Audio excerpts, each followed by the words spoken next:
Tungi soat 2. Kasalxona palatasida bir ayol joyida tipirchilab yotardi.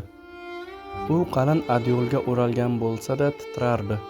Uning yuragi faqat bir narsani o'ylardi: o'g'lining kelishini. Oradan yillar o'tdi. O'g'il katta bo'ldi, shaharga ketgan edi. Dastlab tez-tez qo'ng'iroq qilardi, keyin kamroq qiladigan bo'ldi. Oxirgi yillarda esa butunlay yo'qolib qoldi. Ishim ko'p, onajon, keyinroq boraman derdi har safar. Ayol esa hamon o'g'lini kutib, kun sayin so'lg'in tortdi. Bugun esa oxirgi umidini yig'ib yana o'g'lini kutdi. Shu payt shifokor xonaga kirib bosh chayqadi. Ona yuragi to'xtagan edi.